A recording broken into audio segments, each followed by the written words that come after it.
We're going, or we are? We are live. We are now? Sound good? Hey everybody, thanks for tuning in. Another Sunday night, and as you can see, my guest this week is going to be Rob McNamara. Before we start with Rob, a few housekeeping items. I'd like to thank our members of the channel, Nicole Miles, Kenny Snow, Joey Thibodeau, Angela McNamara, Suryak Toast, and Alicia Snow, and Randy Snow. That's the members. Thanks very much. It's easy to become a member of the channel, $4.99 a month plus taxes. Really helps us get to tournaments, helps us also upgrade gear when things don't work properly.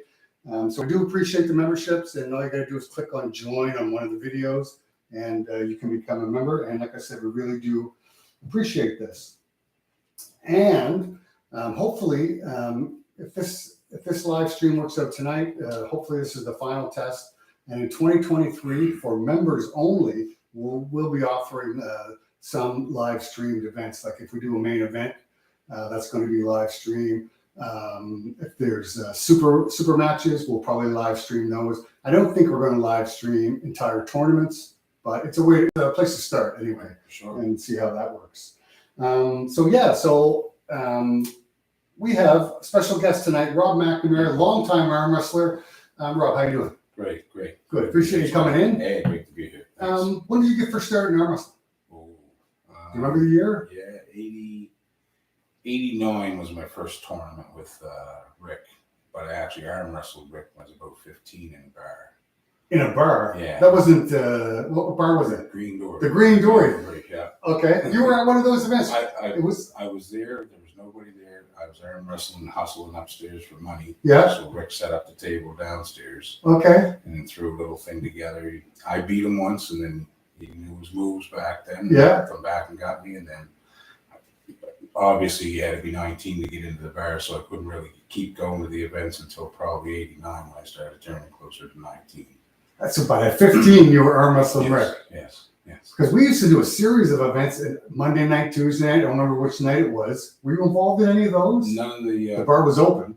Yeah, no. Okay. That was the only one I ever pulled in down there, and then it was like I said, you had to be 19, so I couldn't always get into the bars, right? You know, so Yeah. One of those deals, and then I came up to one of them strongman competitions at the exhibition park. Okay. Was it the strong hand hold thing? No, Or? it was strong Actual strong man. competition. Okay. Competition. No, it was arm wrestling. So you arm wrestled standing up. Oh, And okay. if you won that, then Yeah. you went to the sit down. Yeah. And if your other opponent won that, then you went into a power pole stand up.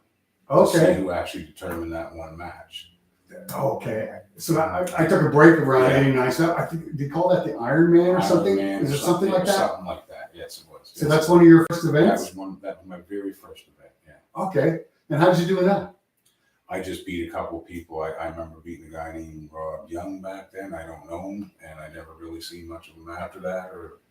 Because Rob, I actually remember Rob Yeah. Young, and I'm friends with him now on Facebook. Oh, okay. He just moved back to Nova Scotia. Okay. But he was like from the time that Rick first started hosting tournaments. Rob Young was Yeah. constant at most of them. Okay. And back then, I don't know how many of the guys actually knew how to arm wrestle, No. but everybody was just whatever brute strength against They brute were, strength, right? Like those were some of the names I remember. Yeah. Joey Doucette was another one. Joey Doucette, yeah. So and then after that, it was 1990 was my next one. Oh, really? Yeah. So it was one whole year again before, and then 1990 is when I got into the provincials. Okay. Yeah, that was my first provincials. And so because I don't remember when I didn't come back until like 94. Okay, so that was when they were here in Nova Scotia. Yeah, when Rick held his first nationals here in Halifax Yeah. at the old Queen Elizabeth High School Yeah. auditorium. Yeah. Right. So that's when I didn't have anything to do with it. I don't anybody get the wrong idea. No. I had nothing to do with it, but I was there. I was there to watch that event. Okay, I was at that one too. Were you? Yeah. I thought that's 94. I pulled Garvin Lewis and Gary Goodridge. That's my two competitors back in them days, right? okay. 242 and then the Open, right? How did you do against Gervin, first of all? No, he beat me that year. And Okay. So did Gary. I got a second and a third, I believe. Because Gervin was He went better right. left-handed, That's right. and Gary was the Right. king, right-handed. And I placed second behind, I think, Gary, on one arm and third in Garvin's class, which would have been the left arm. I'm more dominant right arm. So Yeah. Okay, that's kind of cool though. Yeah, it is. Yeah. Because I also remember just putting up a match of you and Gary Goodridge from the Gloucester Fair. 96. Yeah. I remember all the times that I actually come close or done well at an event, and yeah, that was another one of them times. Boy, you were close to having the advantage on him to get the win. Yeah. It was really close. Young and stubborn at that time. Because I remember going into a hook, and I felt more powerful than him in a hook, but then I was determined to keep coming around with the shoulder, and he had a really powerful top roll. But back then we didn't have the camera angles, and I've seen a lot of elbow fouls on that one. So hey, but at the end of the day, it was still a great match. Well, that's right. It was a great match, and I'm not saying it's better or worse. Refereeing was different back then than it is now. Yeah, definitely. I think honestly, because even when I was brought in as a referee, I think we were actually a little slacker than we are now. Yes, and refereeing too, when you first start out, you get caught up in the matches. The matches are great, right? You do get caught up in the matches sometimes. Yeah. You might miss an elbow foul here or there, but you're caught up in the match a little bit. And then when I think the more you do it, you just nothing slides anymore. Well, and I mean, unless it's two huge names and you have to keep focused on your job there, but for the most part, you're refereeing every tournament down here. You don't care who's pulling anymore, do you? No more. Right now, although we just did one of Perry's events, the Battle Zone. Yeah. And so for those matches themselves, because we had a couple guys in from Alberta. Yeah. So for the referees, being fans as well, those were a little bit different. So I could see you getting caught up a little. I'm not saying that you were doing anything wrong and not doing your job, but a different exciting match for you guys to watch, right? Sure, because it's something that you don't see all the time. We see most of the matches down here over and over. And I'm not disrespecting No, anybody, but no, we only have a limited pool to draw from. for sure. Okay. So you come out and you do your first couple of tournaments.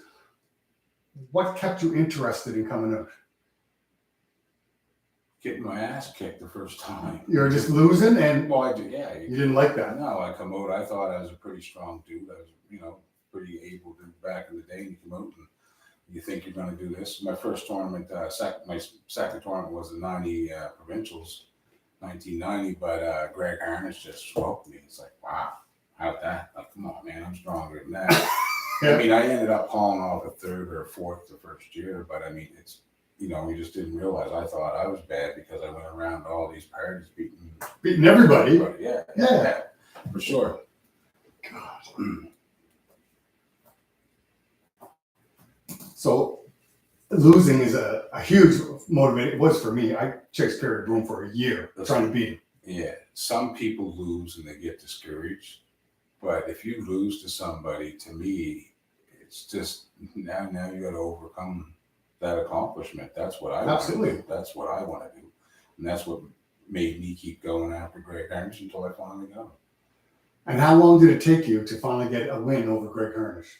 4 years. 4 years. Yeah, 1990 to 94. I beat Greg Earnest at a really nice event too. Well, this first time I beat him was at the Automotion 94. Okay. And that was a big event because you're in the middle of the Metro Center there. Yeah. And then I just remember Big Dave saying, "You want to impress me? You got to do it again." And I beat him at a little bar tournament. Oh shit! Really? Yeah. And how I learned how to beat him was through John Roberts. Okay. Because John Roberts and Greg pulled against each other, and I watched John Roberts suck him into a hook, and he just went down like that. And I'm like, okay. I watched again, and then he did it, and I came home and I tried it, and it worked. Down he went. Yeah. So for those that don't know, John Roberts is a member of the legendary Port Perry Arm Wrestling Club, where they produce some amazing names in arm wrestling. Mike Gould's come out of there, Pat Masterangelo, Mike Haig. Yeah. And I'll just stop there because I know I'll forget people. So that's my time here. Yeah. But watching Johnny Roberts, that's cool. And John Roberts was never a huge man, like 199. No, we're not talking about a big guy. No. He pulls 200 and under, right? So that's, yeah. And when I seen him get him into a hook, And then after I beat Greg 2 or 3 times like that, I showed him how I was beating him.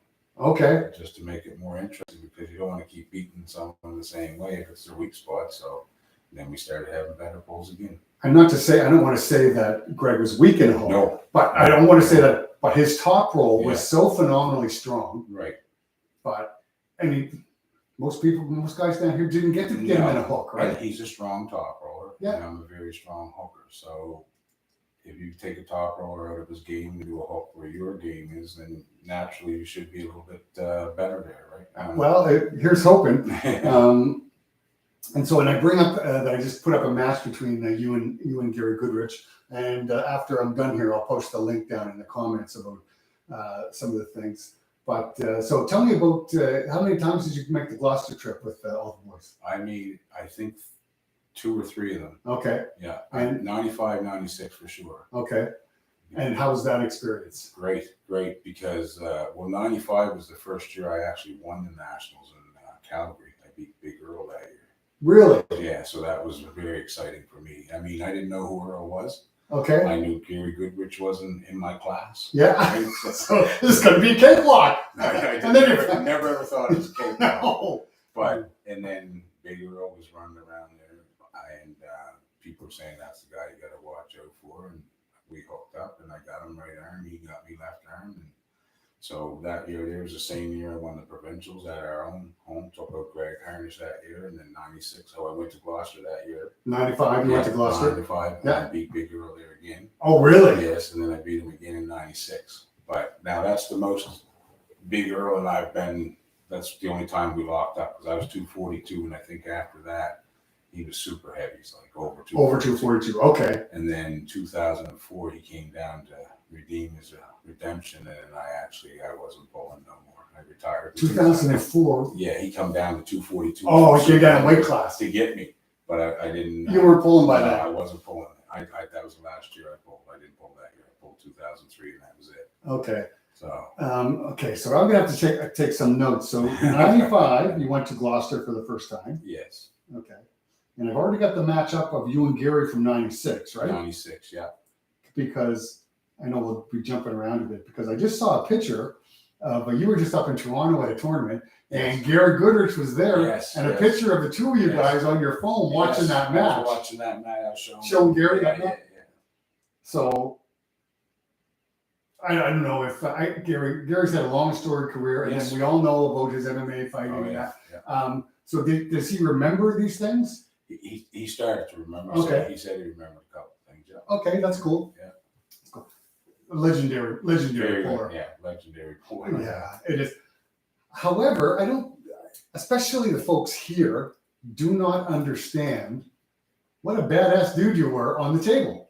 Way back in the day. Yeah, when I was in my 20s, I was already pulling for a while then. I was 20, But I don't think these guys understand. No. I don't think they know.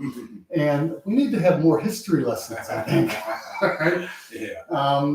Or they need to access a lot more of the archived footage that I have on my YouTube channel. Yes. Because this stuff is all there. Oh, geez, I didn't know. Where did you find that? The only difference is like I said, my first tournament, 91, I think that I would have watched it was 13 hours of VHS. Oh, geez. You know that rewind and the click and the rewind and the click. So, it's not as easy as it is now, right? Rick and I both know, because we both took turns editing because Rick had a camera back in '87 filming stuff. And we took turns having, because we had 2 VCRs, and you have to go from one VCR to another. Yeah, see, that's... Oh, it was terrible. And that's the problem with the footage back in the day. They got it, like today, it's really out there. Arm wrestling's really out there. The community of arm wrestling's out there all over YouTube. I think it's great. It's huge right now. Yeah. But that's how it gets huge, is because of the, the accessibility to, the internet and everything else. Yeah. Yeah. Even old guys like me are on the internet now, right? What are you going to do when you're my age, for Christ's sake? Right? Tell stories. Yeah, and that's a different. My producer keeps saying, "You got to do another story time. Another story time." But just to sit there in front of the camera by yourself and talk, isn't that easy? No, it probably wouldn't be. Sometimes it's not easy with 2 people talking, right? Well, depending on who you get, I've done interviews with people who just. You're coming to talk, right? Yeah. So, That's God. So 95 and 96 Gloucester. Yeah. As far as you remember, those are the 2 years you went? I know I went them 2 years. It might have been 3 years, but I know I went them 2 years because of the successes that I had. Like, you know what I mean? It's not always about winning the tournament. It's about, like I said, that one tournament, 96, I just gave Gary Goodridge a hell of a run for his money. I, you know, beat Big Earl that year again, right? So I just beat him the previous year before that. So that's another notch up. So he didn't gain that on me there. Right arm. Now tournaments are different, so you only get to pull once. Yep. And I never seen him again, right? You know what I mean? So, but hey, But folks, you have Rob beating Earl is a huge deal. Yeah. It's a huge deal. It is, and it's in the beginning of his career too, because I'll give Earl the respect that he deserves. I know through the 2000s, he was a monster. Right? He was unstoppable. He was a beast. So I'm not saying I would no. in the 2000s, but when my era and his era when we started up, he's never beaten me. And I ain't saying I want a match. I'm too old for that. I'd be saying, and I don't want a rematch. No, I don't. Because some shifty promoter out there is going to say, we got another. But I know. I hope it's not a secret. I'm not letting anything out of the bag. No. He's pulling next year. Oh, that's good. At the Nationals. That's good. Right. So he entered the Nationals this year. Yeah. And didn't tell his wife till after he was done, I think, if I remember correctly. Yeah. But then I guess him and Ryan Espy were talking, and then they're talking to Mike Gould, and these guys are all going to pull in the same class. Whatever class. I don't know if it's going to be Masters or the Open. It'll probably be Masters, where I think they're going to go in, and one of these guys is going to dominate. Sure. Now, you were planning on pulling Masters next year or no? I would like to pull Masters or Grand. I mean, listen, I haven't been trained a whole lot, just no, through the club and stuff like that. So, and that's not even training. You're more just instructing, right? Yeah, and then I'm pulling with amateurs and kids and stuff like that. But I would even go in that class. It wouldn't bother me. I'm not saying I'd win, but I'd go in and bang just because you get 3 losses. Exactly. So, you know what I mean? Well, again, if you went both hands, that's 6 times you got to lose, right? That's how I look at it. I'm going up to the front of the table 6 times at least anyway, so. Well, and look, and I don't know what kind of shape Mike Gould's even in now. He's been sick, and but however, that's a year away, and it'd be interesting. Be more than just interesting for old guys like me. It'd be fun to watch the guys from when I was way younger banging at the table. Yeah, sure. Right? That would be. That's what I love about the sport. There's no age limit. Yeah, none whatsoever. Even though age does catch up to us at times, but. You can't go bang with the young fellas no more, but you can still bang with the ones your age, right? Yeah. So you got wins on the road at Gloucester and at the Nationals. Yes. Okay. I won the 95. I took the 95 Nationals with him at the Calgary Saddle. At Calgary. Okay. Yeah. And did you ever get a win on Gary? No. No. That was the closest I ever came to the win. Was that one that you? I just when I was searching for feature matches to put up, and I came across that, and I didn't post it because you won or lost or anything. I posted it because it was a good match. Good fight. That's what I love about arm wrestling. Yeah. And like I said, it's not always about that first place. It's just that one person that you might, if you beat them once, that okay, now I feel good about myself. That's the one I wanted. It doesn't matter about any of the rest. I can go home now. Absolutely. Because you wanted that one match, right? But I chased Gary for a while, but before I could catch up to him, he moved on to the MMA there for a while, and he got out of the arm wrestling. So I'm not saying I ever would have caught up to him, right? You know what I mean? But I tried. I think who knows whether you would have or not, and who knows how much it would have driven you to train even harder. Yeah. But at the time that Gary left, if my memory serves, there wasn't anybody beating him. Nope. He went through a 2 to 3 year period where he destroyed everybody. He did. John Brezant, Cleve Dean. He got them all. He did. And I suspect, and I have never asked Gary this when I've actually talked to him, I suspect, though, he moved on to MMA for money. Well, probably. I can't say as I blame him, because I'm hoping that he's made good money for these fights. I'm sure he has. And good for him. It's funny because Gary always tested his strength, because he came down here for a boxing match, and he took the Nationals from one of the Nova Scotia nations. So, yeah. He took a Canadian title? I know that because I was there, yeah. Okay. He took the Canadian title from a guy named Scott, that had They were fighting for the Canadian title. Okay. So them two were fighting against each other, and yeah, Kiri beat him up. He beat him up. He beat him up. He did. That sounds almost like what happened to Devin when he faced Halfdoor, right? he got beat up. He got beat up. Yeah. Just outmatched, right? Yeah. But then you remember in the beginning of Gary's MMA career, Oh, he was deadly. he was a Oh, yeah. brutally savage guy, and I love to watch it. And I, right from the very beginning, from UFC 1, I was a huge fan of buying the pay-per-views. Oh yeah, I always did too. Yeah. I was a huge fan of him. And then, of course, just because I had met Gary Goodridge once or twice, then you tune in even more. That's right. I met him. I know who he is. Yeah, that's right. No, for sure. Super cool. So when you were just up in Toronto, so did you get to spend much time with Gary talking, or? No, just a few. You know what? He was a pretty busy guy. There was a lot of people actually Everybody coming. Yeah, sure. Everybody was coming up to Gary and wanting pictures and stuff like that. So I never really got to talk to him. The only thing I do want to do for him this year is get him the lobster out there. I told him I'd get him a nice 5-pound lobster out there. He likes lobster, so I'm gonna try to get him out one. That's cool. Yeah, That's cool. Yeah. I don't know how you even go about that. Can you just have them shipped? Yeah, something like that. I think you can. Yeah. I don't eat lobster. I'm gonna check into it. I eat lots of lobster. Yeah. I love Charlie lobster. McGagan, tell us. Charlie McGagan, lobster fisherman. Has to be a 5-pound one, though. He says. I like the little 2-pounders. Those are the best for me. But I guess if you like that, who cares what size it is? Yeah. But if you want some big, the big ones are a little. The smaller ones are sweeter and tastier. and we pay by the pound, right? Yeah. Okay. Yeah. Is the price of lobster pretty good right now, or is it expensive like everything else? Everything's expensive. Yeah. Probably 10, 12, 15 bucks a pound. Probably. I don't know what it is. I have no idea. Neither do I. I can remember when I was a kid, lobster was more of a poor man's Yes. meal because my grandparents didn't have any money. My grandfather had lobster like every couple of weeks. Yeah, poor people live by the ocean and ate lobster now. Lobster and haddock. Yeah, that's right. Right? That's right. And now you go buy an order of fish and chips, you're spending $20. Yeah, Like, exactly. are you kidding me? Or a piece of salmon that costs you 27. Oh my lord, yeah, just No, insane. it's crazy. Yeah, But, exactly. Okay, so we're up to 94, 95. And you win the Nationals in 95. You go to Gloucester in 96. Yeah. Is that pretty well it for you, or? I had a car accident in 97. That's why that ended. Oh, okay. Right? So I had a car accident in 97. So I carried all the trophies out, right, left hand, all that good stuff. Needed help carrying them back in 97.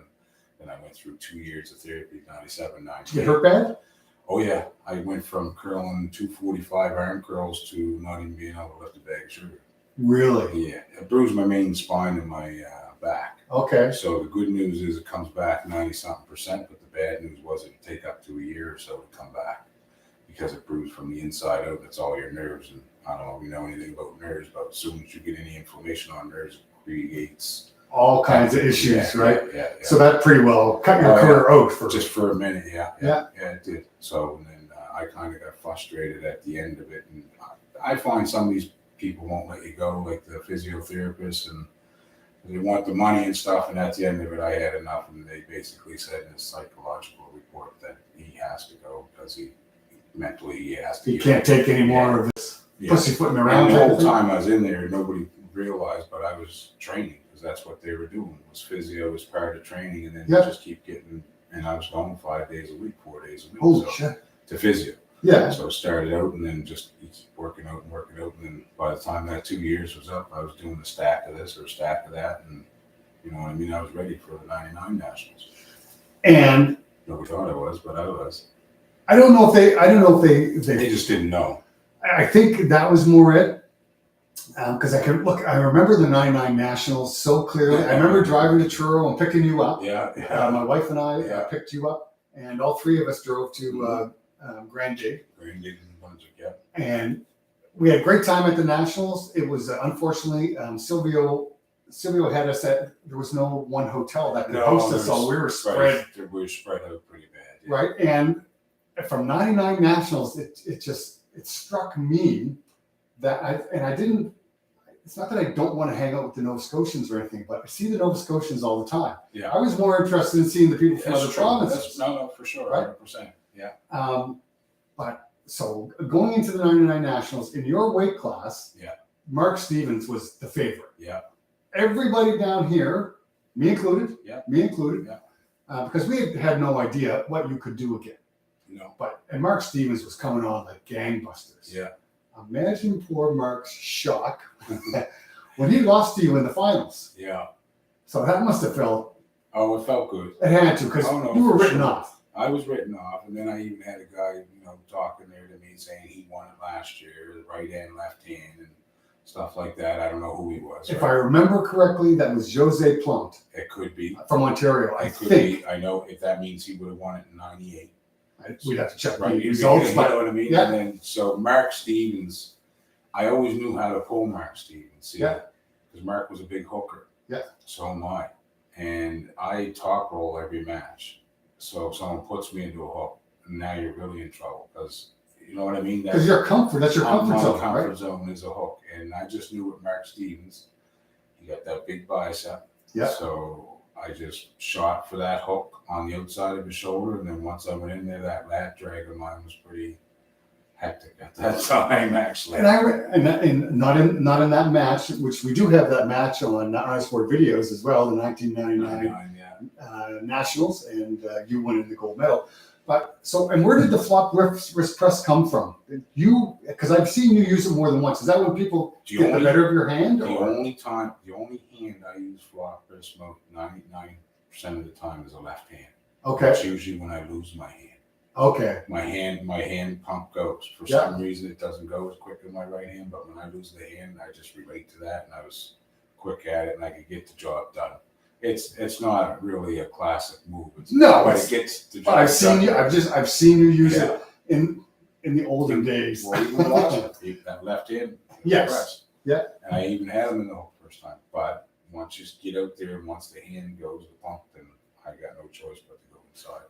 So did you and Mark talk like immediately after you beat him in the finals? I hugged him and just said, congratulations getting this far or whatever. Yeah. You know what I mean? But I stole the man's spotlight, right? But, hey, we did talk. We were friends. No. Yeah, no, I'm not saying there was any animosity or anything. Right. Just I can remember his reaction. Well, he was shocked. Yeah, sure. No, and he wasn't. Don't get me wrong. I'm not talking about he was angry or anything. No. But he had worked his ass off to get there, and he worked his way through to the finals. And who was on the A side, and who's on the B side? Do you remember? I never lost a match. So you were on the A side. On the A side. Yeah. Okay.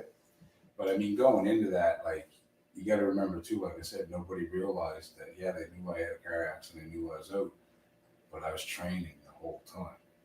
Because physio was getting me back in. So that first year, the second year into physio, I was making leaps and gains with my weight increase and everything else with through the physio. Right? So like I said, I was doing, by the end of it, they would want me to do a lat pull down with half the stack. I was putting it all down, doing a one arm pull down lat, right? So just so they'd release me, right? I can just remember back then in around the 99 days, a lot like Chris Scott, your hand was phenomenal. But this is when you were full-fledged drywall. Yeah. You weren't a supervisor like you're now, sitting on your butt sorry, all day. No. I got to work for everything now. No, but then your hands were amazing. Yeah, they were very strong because just dealing with the construction. And I still say that today, the guys that get into the sport that are good, anybody that's a fisherman or a woodsman, somebody who's holding tools all the time with their hands, right? And it just showed this weekend on two individuals. One was my son, and one was little Kalen. Like, Kalen beat Hunter in a hook. And so tell us who Kalen is again. Kalen's a strong kid from New Ross. New Ross? What's his last name? Nogler. Nogler, one of the Noglers out of New Ross, okay. Yeah. And he's a strong kid, but he works with his hands and stuff like that. Hunter doesn't. Yeah.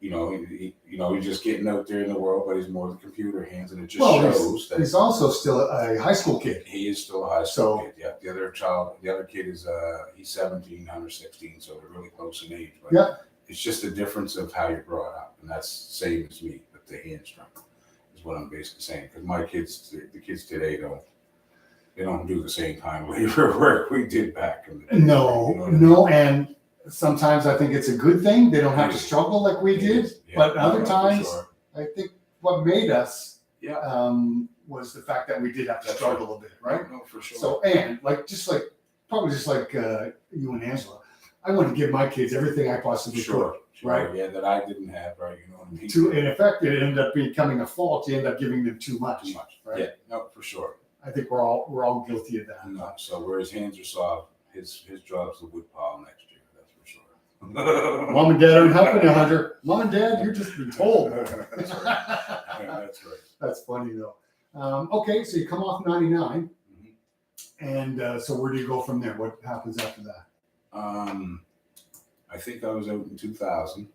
I didn't go to the Nationals in 2000. Okay. I was out to a couple tournaments, and in 2001, I believe I was out and I won the Atlantic Canadians. I tore my bicep right around there too at the Provincials. It might have been 2000, right around 2000. I think the next year I tore my bicep. It's hard to say because I got two trophies for 2000. It might have been 2001. But for the Atlantics, did you get a plaque? Yes. Your own picture on it? Yes. Okay, I think so. I made those. I think that was 2001 that you won Yes, the so Atlantics. that would have been first place left hand. So, Yeah. and I think the Provincials that year, because sometimes we had the Atlantics before the Provincials. Yes, because we always had back then, we always had the Provincials at Bridgewater X, which took Yes. place in July, correct? That's right. Okay, Yes. I yes. thought, just trying to make sure I remember. And, No, it's right. Yeah, okay. You're close with your times and stuff. Okay. And so I think the Provincials were after the Atlantics, and that's when I tore my left bicep. So that kind of put me out for another year, right? And I can remember us watching that. It was the tournament was filmed, and I can remember Rick and I watching that over and over and over to see if there's a telltale sign Yeah. before the bicep let go. Yeah. There is. There is. Is there? There actually is. Now, is the referee going to pick it up? No, I don't know if the camera's going to catch this, but so right in the crook of your elbow, just Yeah. before your bicep let go, Yeah. a hole developed Okay. right there. Started with tear, yeah. Start of a tear, and it's looked like it's sunk right in, and then boom, we watched your bicep go up Wow. your arm. Yeah. And, And it was makes one sense. telltale. But as you and I both know, in arm wrestling, that happens in a split second. And that was, and that there, I caused that injury anyway. Like in my eyes, I caused that injury. I popped my elbow. Yeah. The ref didn't see it. I think it was Warren Benoit was still going that way. So I went higher. When I went higher and he went out, you're hyperextending your arm. Absolutely. So I don't blame anybody for that. No. Look, Yeah. it's one of those No, things. it's just one of those things, but it's even like pulling in a weird direction, trying to get that restart, and the ref just didn't see it right away. And then I went higher, and it just And then pop. Yeah. Yeah. Same sort of thing happened with Greg Earnest, if I'm not mistaken. Yeah. He was trying to get an elbow foul. I don't know if he was trying to get an elbow foul, but as he's lifting his arm, Mark hit him the first time, and then the second time, I think, is when his bicep let go. Yeah. Could have. Yeah. I think And recently he had his fixed. Right? he had his surgically repaired, and you did not. No. At that time, I had Dr. Stanish, and he was one of the best sports doctors in Canada. Like he went to the Olympics and stuff, and he didn't agree with the operation. Okay. He told me, you got to punch a hole down through here and bring it out here, and you join it back over here.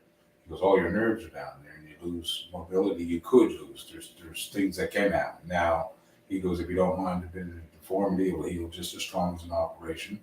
But an operation or that won't heal just as strong as your other arm, or the way it was again, right? You know what I mean? So that's what I was told. So how long did it take for you for you to be healed comfortable enough that you could practice again if you wanted to? Not to say you could compete. I would have to say the burning, it took about a year, like you get fired up again.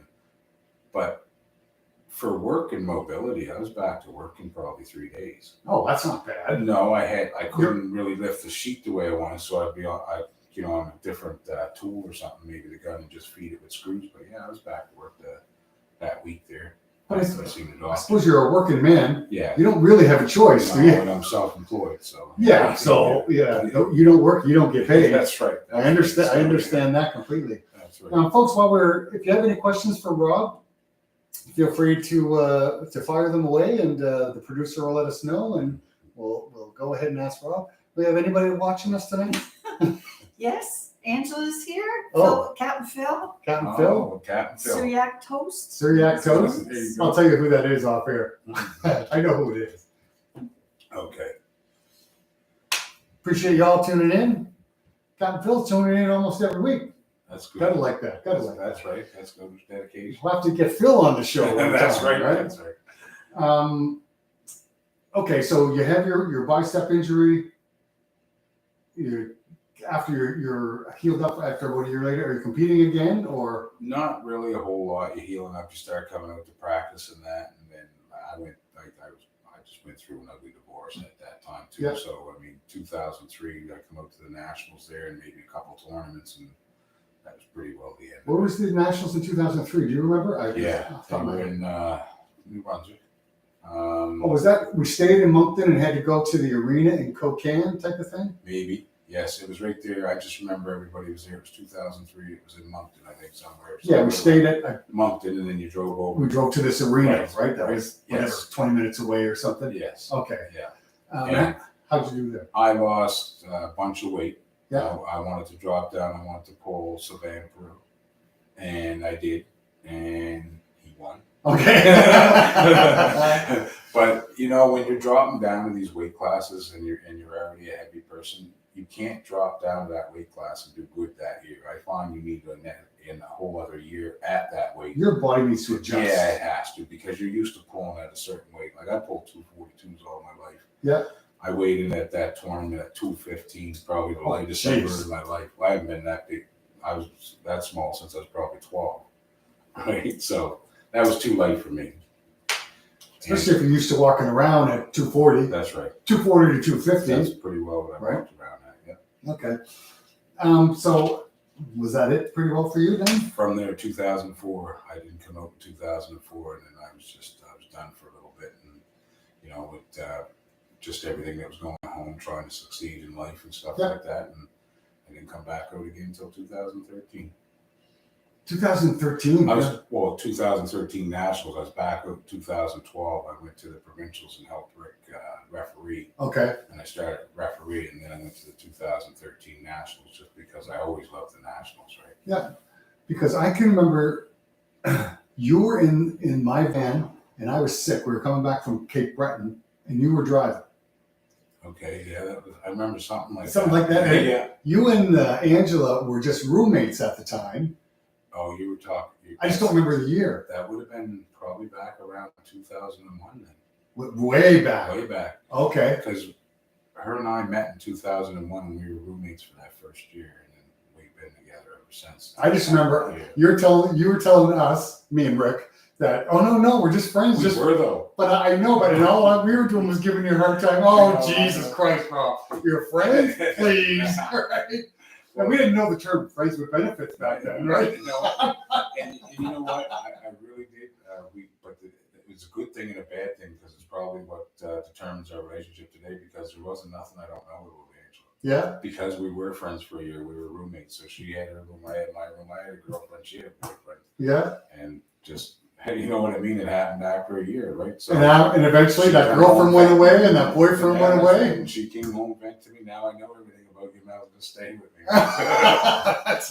But I didn't realize that was that long ago, that 2001 or so. Yeah, because Angela and I have been together. Well, our 20 years was just this year for being together. So that means we would have known each other for 21 years. Wow. Okay. So, yeah. So 2001, and now it's 2022. So.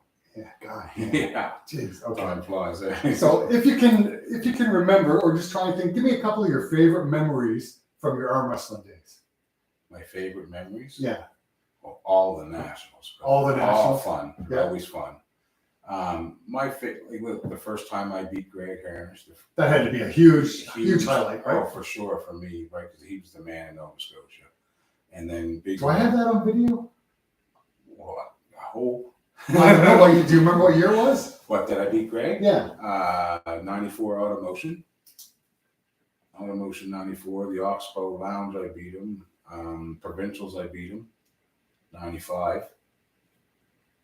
And 96, I don't know if he was out in 96 or because I won them in 96 and 95. I just remember when I went away in 96, I had both right and left hand, and then I had the car accident, I had to give them both back, right? So, And when did you lose to Perry in the overall? oh, Jesus. Do you remember? Yeah. Because Perry remembers, he loves telling this story. It's 95. Okay. Because once again, Perry had that little bit of more experience than me, right, with the hands and stuff like that. And I think I took Greg's 95. Yeah.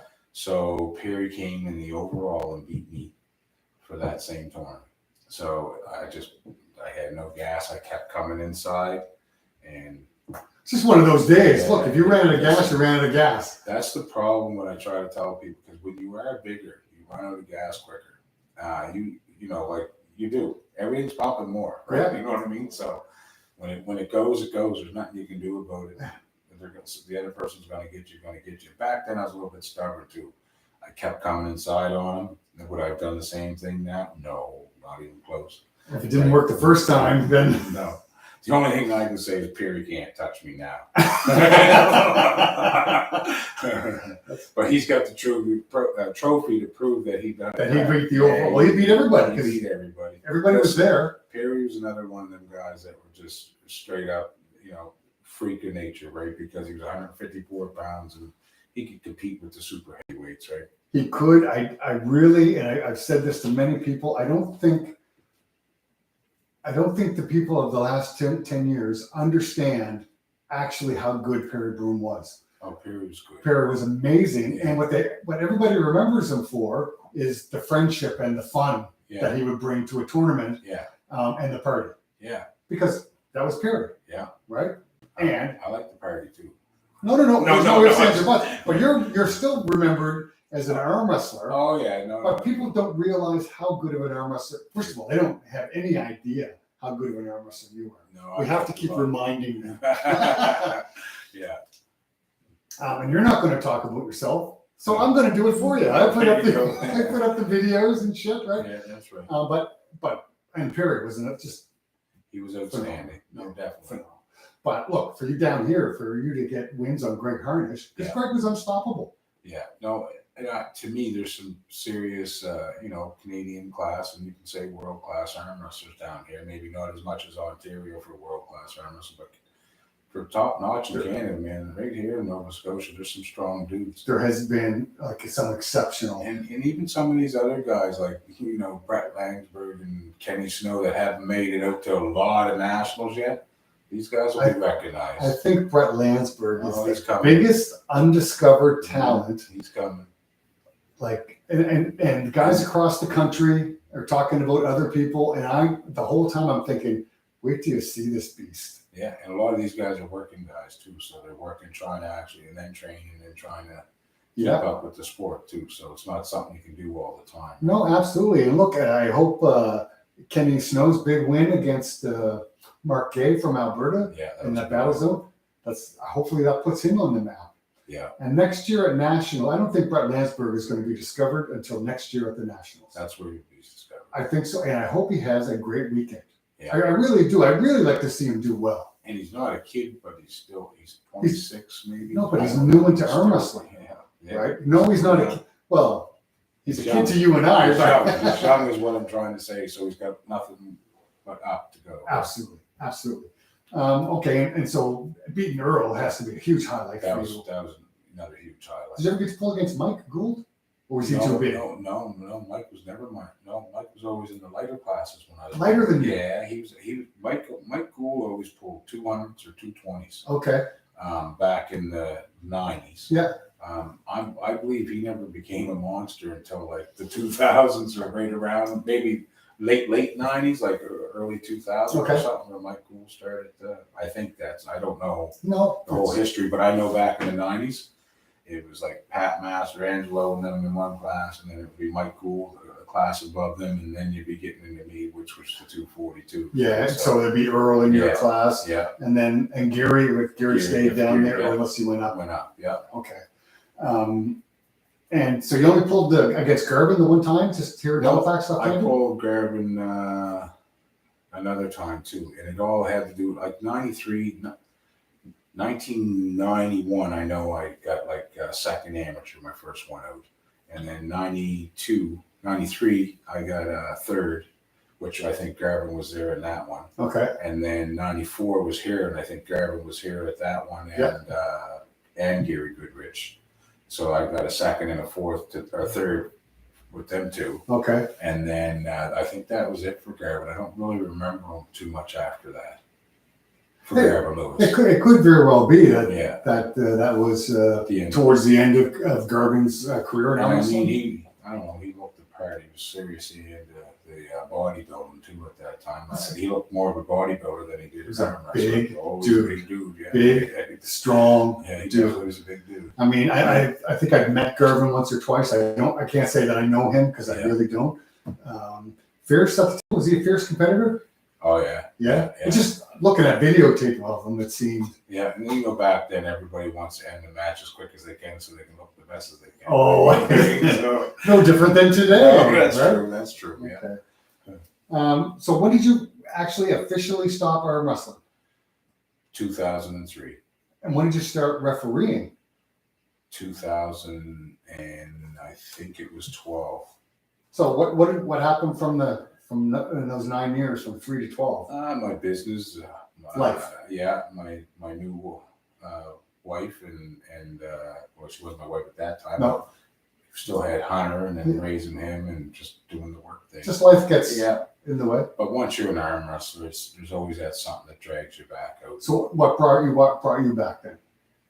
I don't know. Okay. I right offhand because I think it was just wanting to actually go out and started going to a practice or two, out to Sackville again or wherever it was at that time, right? You know what I mean? And just slowly started getting back into it. I was told Rick I'd give him a hand, helping him ref or whatever. And I mean, when I come back in, the numbers were pretty low too for Nova Scotia at that time. It was kind of a little bad here. I remember you telling me that because you guys did a provincials. Yeah. There was next to nobody there. There was, and we don't like to say that. No, but there was a provincials. There was. Yeah, there wasn't. There was probably about 15 people.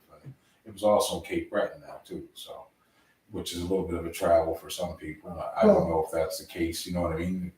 But really, I don't know. I think these last 5 years kind of really amped her up in Nova Scotia. Maybe even more than that. Maybe the last 8 years. It's been a lot more. A lot more people involvement. Yeah.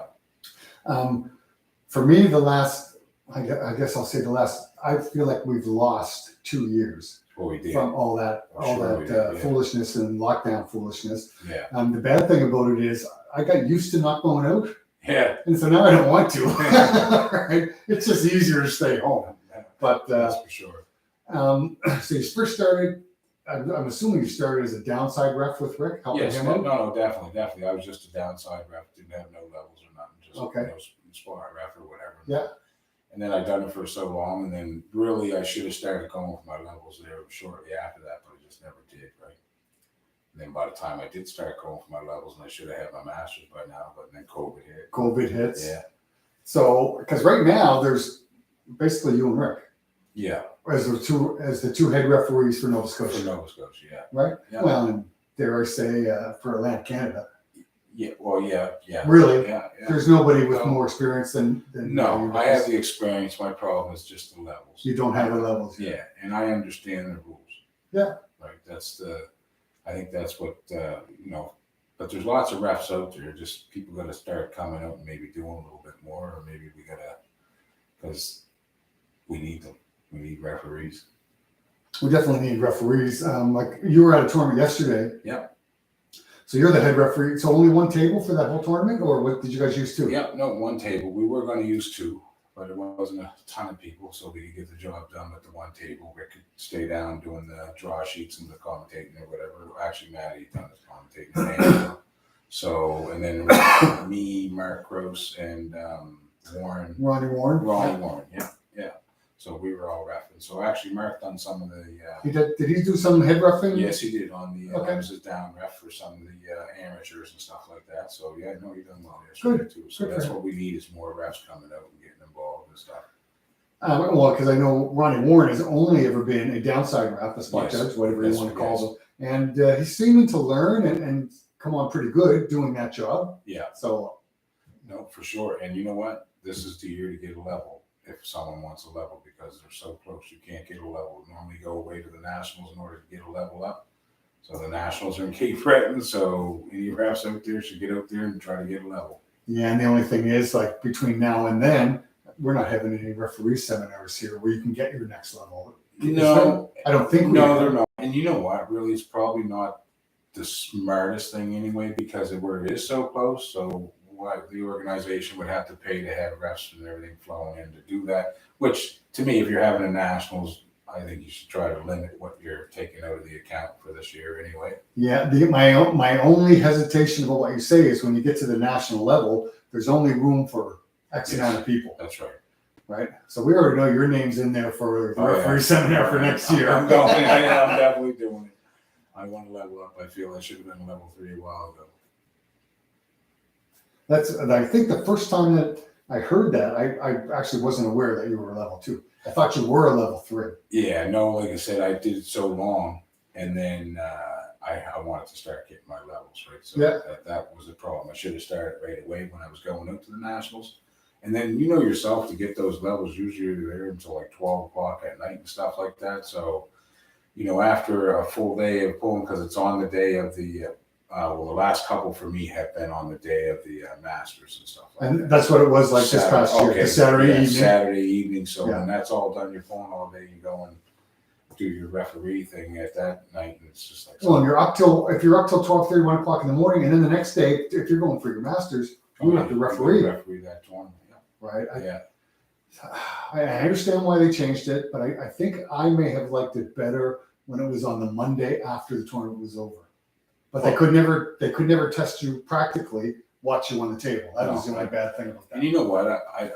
I think that's a good thing, the way they do the way they test their Masters. Now, Yeah, absolutely. for sure. Test them right at the Nationals at the opening day. I think that's a good thing. Yeah, and look, what better way to see what kind of referee you are than to watch you actually in action. Yeah, and that's your pressure, because by the time you hit a Masters referee, you shouldn't have no jitters. You know your job. You go up there and you just do it. I agree with you, but that's not true. You should know your job. You should. There's nothing you shouldn't know in there. Like Dave Campbell said to me before, I said, "How many you allowed wrong in the for going for your Masters test?"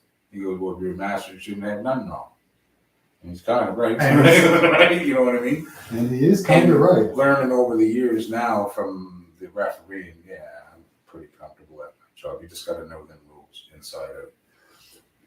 Does it not sometimes astonish you that experienced arm wrestlers are questioning you on rules because they don't know what the hell they're talking about? They don't. Some of them don't. Some really do not. No, you just don't pay no mind to them ones anyway.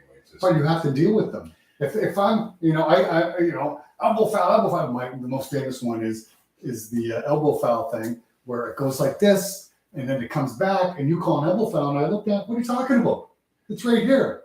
It came with the front. No, it didn't. I had 2 people arguing voted her elbow foul this weekend. I said, "Man, I don't call stuff I don't see." Right? You might miss something, but you don't call stuff you don't see. You call an elbow foul, you see the elbow. Absolutely. Whether it was coincidental at the time or whatever, it is what it is, right? Yeah. That's just what it is. However, and again, all referees are not created equal. No, neither are And competitors. No, they're not. Exactly. And unfortunately, the referees are up for more scrutiny than the competitors are. Oh yeah, it's definitely $1 million job. Oh, It should especially be. if you're doing one match at a table between 2 people, so you have your job to do, but there's 15 cameras Oh yeah. filming that. You don't want to miss nothing, that's for sure, or you'll get scrutinized. Oh, isn't that the Oh, yeah. truth? Yeah. Look, and even me, if I've got, we've done the basement battles and I've had 4 cameras set up. If you make a mistake, I'm going to notice. And that's when we blow it up and zoom in. And those are the nights I was on whiskey. No, I'm just joking. You don't even remember back in the day. So me and Dave Campbell were the referee team here in Nova Scotia, and we would have beers sitting on it. Do you remember those? Yes, I remember. Even Dave, because I know through the early '90s you weren't there, for the beginning. No, I wasn't there. But Dave always had one. Had a beer, yeah, over the side. So when I came back, there was no more beers at the table. No, it's not professional. Not at all. And not to say that Dave and I got drunk, because we did not. But back then, everything was about getting it on the Olympics. Oh, they're still going on about that nonsense. So, and I don't care. But it's bigger than the Olympics. That's why I think there'd have to be too many compromises to be made to get in the Olympics, and the powers that are going to control this are greedy. For sure. Without mentioning any names at all. No, for sure. But I think they're greedy. Definitely. What's in it for them? Yeah, no, a lot of people are. Yeah, for sure. Man, it's actually going faster than I thought. We've only got like 5 minutes or so That's left. okay. But no. There's a couple other things I want to get to. This will Okay. be your first 2-hour show. No, geez, who was Rick and I went like an hour 20 minutes. I remember I watched that. Did you watch that? I came in halfway on. Now that I know I'm getting the hang of when they're on, now I can actually type on there through my phone. Oh, you warned me last week. I was in trouble started. I now. just started. Okay, so you're refereeing. That's going okay. We get the lockdown. So how did basement battles come into? How did it come into being? I think between me and you and Angela, we thought up the name Basement Battles. Yeah. But how did it actually start out? Well, because we started the club there about 4 years, close to That's 4 years. Timberlake Gladiators. Yeah, just before the COVID. Okay. And then when COVID hit, I just wanted to do something where you're allowed 10 people. We were allowed 10 people. Remember, the restrictions were lifted, and I said, And you guys always had a book where we had to sign in who was there. Sign in, Right? yeah. So we said, might as well start giving these guys some ready goes, or they're going to go into a tournament, the first tournament, and everybody's going to get hurt. So I just wanted to give them ready goes, so started setting it up. I didn't mind doing basement battles because it's in my basement. Yeah, you didn't have to go anywhere. Yeah, I stay in my slippers if I want to, right? So I didn't mind, right? So we just started doing basement battles, just trying to get back to the sport. I'm always trying to get back to the sport. I got a lot out of the sport because a lot of enjoyment and stuff, and that's what my club's all about, is just giving back. I'll teach. I got 30 years experience. I just want to teach you whatever I can teach you for free without charging anybody and doing whatever I can. But that's how basement battles came, just trying to get the ready goes down. Okay, and as far as you're concerned, was it a successful venture? Oh yeah, for sure. And it's not over. No, I'm not saying it is, but it was successful to do that. Yeah, I think it was, and it helped me too. Well, as a referee, it kept you sharp. Kept me sharp, right? Yeah. You know what I mean? And the more you do anything, the easier it's gonna, come into play, right? For sure. The more you do anything, it doesn't matter what it is. But repetitious is great for anything. Well, I remember contacting Angela, and again, I don't show up any place that they don't know I'm coming. I don't know. So I called and asked if it was okay. Yeah. I'm not trying to step on anybody's toes or anything. And I knew that she did a whole bunch of video clips and pictures. And if you guys were setting this up and she was going to be the sole person, I get But it. you know what? Ange is just one of them people that love showing people. Like, she loves taking pictures and she loves videoing, right? That's what she did. Actually, just before you came back, that's what she was doing. But it was just a Facebook thing for her, just to get them out there, because people bug, did you get that match? Because if you only, yourself, if you only video 1 or 2 or 3 or 4, you're in trouble by the other 9. Yes. So you got to try to get everybody's video. So she would try to get everybody in there. Just that way there, she could throw it out there so they could see their match. And sometimes, in my opinion only, much to her own demise, because she is still expected by a whole bunch of people to take pictures. Well, she's in the tournament too. They're at the Nationals here in Halifax, and by the time they call her to come to the table, she's freaking exhausted. And I told her that 100%. Right? Because you're running, you got to conserve that energy. You're burning yourself out all day. All 2 days. Yeah. She's on her feet taking all these bloody pictures, and it's not that nobody's appreciative or anything, but sometimes I think you need to be a little bit more selfish. That's right. And this year she's a master, so that means she's getting older. Oof. Now you just told everybody her age. No, I didn't. You said this year. Roughly. Oh, you said this year she's a master. Well, she was one last year. Well, you guys didn't go to national, right? No, that's right. So what are you looking forward to coming up? What that's coming up for you personally? Personally, the Nationals, right? And just getting another level and giving back to the sport. So let's assume that in 2023 that'll make you a level 3.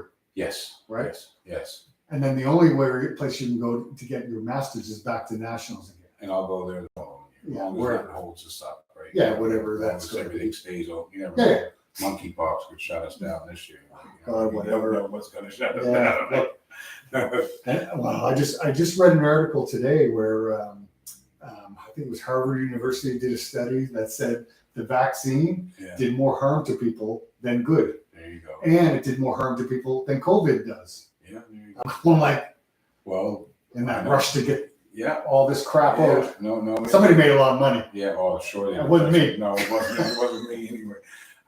No, you're right, because it doesn't matter if you got the shot or not the shot. I mean, I know somebody right now with COVID, and they got two. They've had, they had both their shots and 2 boosters. Yeah, they do, and it doesn't matter, right? It just, if you're going to get sick, you're going to get sick. It just depends on how strong your immune system is. Well, that, and I can tell you and everybody else that's listening. So my doctor just thought that for me, with the illnesses I have with my diabetes and my heart issue, a respiratory illness could be like really bad for me. Yeah. He said for that reason alone, get your shot. You should get your shot. I go, okay. Well, that's I'm doing what my doctor Right. thinks is best. Oh, that's right. Now, what I did find, funny, and you and I talked about this at great length over time, is that if you went out and got your shot, you were crucified. If you didn't want to get your shot, people were crucifying you. I thought we lived in a free, that's the only free country. Oh, that broke up families. And oh man, it was insane. There's no need that. If you love someone, you love someone. It doesn't matter if they get a shot or not, right? You know what I mean? Yeah, like, but whatever. That's neither here nor there. Yeah, you're gonna drive me into the whiskey now. Oh shit! Nope, COVID's over.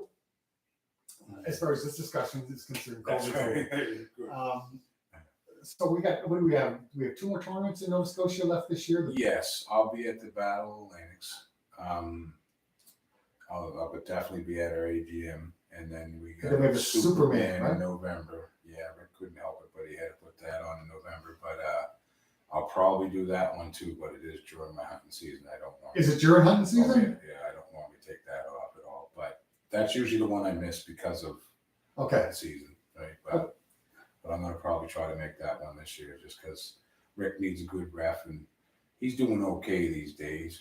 No, Hi, Ricky. no, but I'm going to probably make them next couple tournaments for him just to make things easier because it is easier when you got someone setting people up fast and you get through the matches. Well, not only that, I mean, who else could he put on a table that can run a table? So he runs his table and you run the other table. There isn't anybody with enough experience, honestly. Sorry. Not right now. No, not right now. No. When you're setting these things up, and like we just had the belt matches for the Battle Zone, you get the inkling to try and come back again? Oh yeah. Do you? Oh yeah. A lot? Yeah, for sure. But I also have to respect the fact that I'm 51, and you got to be careful who you want to challenge or whatever. But yeah, man, I love to beat up on them guys for sure. Right? I would, right?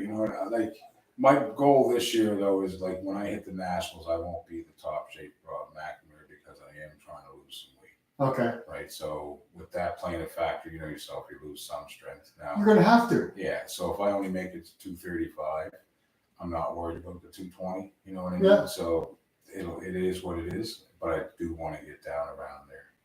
So that's the goals, like That's 230, my goal. 235? Yeah, I want to change my referee shirt this year from whatever it is, 6X, 5X, whatever it is.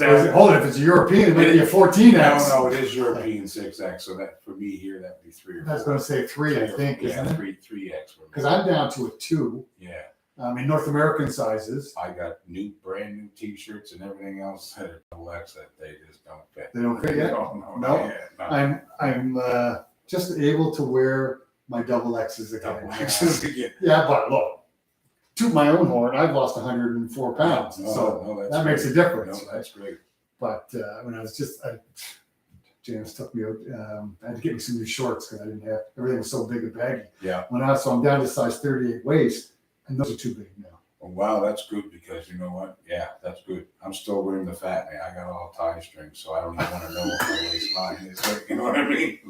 Well, you know what the bad thing is, since I don't work outside the home. Yeah. I don't work inside the home either. But I made a comment. We were out with other friends and we're out to dinner and I'm going, yeah, Jesus, I hate wearing clothes all day. And they're looking at me going, what? Well, because I, like you, we're sitting around the house, I wear my gym shorts and a t-shirt. Gym shorts and a t-shirt. Right? 100%. And I have special shirts for home, big, baggy. Yeah. They're all folded apart. That's right. You know, throw that away yet? No. I still got a couple more wears out of that. At least you got an option. I come home, it's gone. Oh, really? Oh, yeah. If it's got a hole in it or if it's got a little, it's gone. It's gone. I lay a pair of shorts down on the chair because I had them on for 5 minutes to take the garbage out. She got them in the laundry? They're in the laundry. Yeah. Well, I guess the difference, although the difference here is I do the laundry, but Janice puts it away. Yeah. So she could get rid of throw it out. No, but you know what? She doesn't. And we were going on a Greek Isle cruise, our dream trip of a lifetime. We went on this cruise, and we had no money for to go and buy a new wardrobe, and I had not one pair of shorts that fit me. Oh, you need Not shorts. one. And especially if you're going on a cruise, you need Yeah. shorts. Oh, So that's where we found a meal plan. I lost 25 pounds in 28 days. nothing wrong with that. No, you lost a lot of weight over Yeah. there. That's a great achievement because I know what weight loss is. Like, even if you lose 30 pounds, it's because I was down 30 pounds and I'm back up. And now you're up. Oh, food just tastes too good.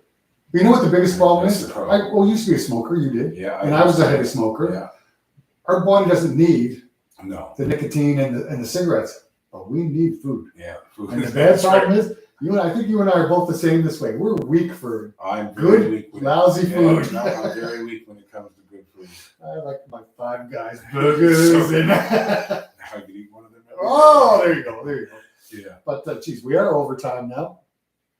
Listen, I really appreciate you giving up your Sunday night Hey, and no coming problem. It's my pleasure. in. And good to see you. And Good to see you too, buddy. I will see you again. Now, before we wrap up, I think they're starting to leave this week. Good luck to everybody from Team Canada going to the IFA World Championships in France. Yeah. And also good luck to all my American friends. You know, we get more American viewers than I do Canadian. That's something, isn't it? It is. Yeah. Good luck to both Team USA and to Team Canada going over to the Worlds.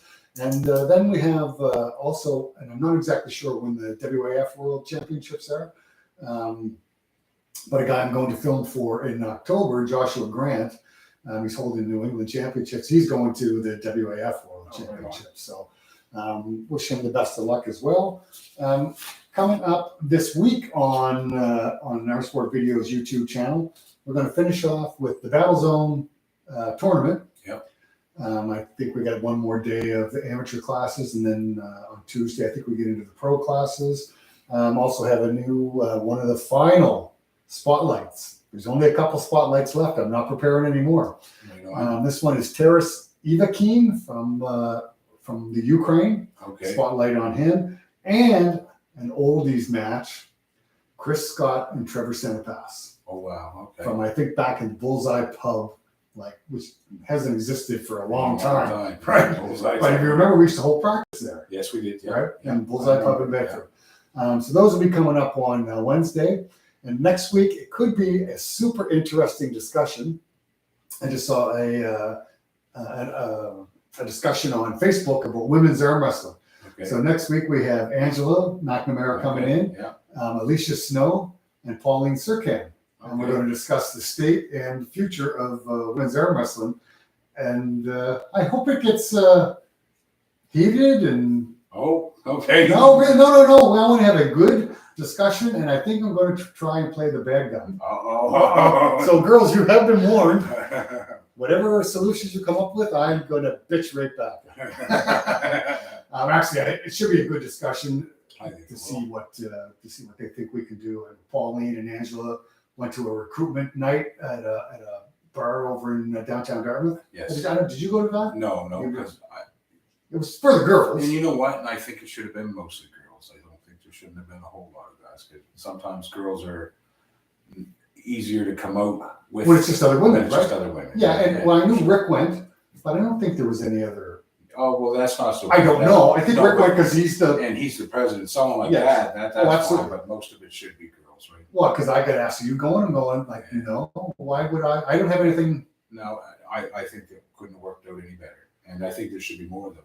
So. Well, and that's what I'm we're going. sure that's another. No, show. that's what we're going to ask them. Yeah. That's what we're going to ask them if they're planning to do another one. I don't know. I don't think they. I think Answer told me they haven't seen any of the girls come out to a tournament, or have they come out to a practice even? Like, I don't know. No, and she's always trying to recruit too because she even down to this tournament here, I think she just recruited another girl. Oh, yeah? Yeah, so she's always trying to recruit girls. She's good at that. And and you and her. So tell me, you guys are doing a club in New Ross, but it's not every Sunday. It's every second It's Sunday. every second Sunday, yeah. So you didn't do it today. No, we go there the Next Sunday. week. Yeah. So she has to go down there and then come here and talk about it Yes. next Yes. Sunday. And next Sunday is supposed to be a big one down there because I think a couple of the new Ross guys were really took to Kenny Snow.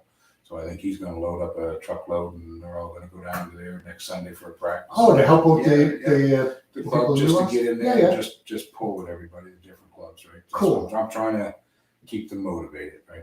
So do you have a good number of people? Is it kids mostly, or is it? It's kids and teenagers. Okay. You do got some adults, Okay. but I won't take credit for none of that. That's all Angela.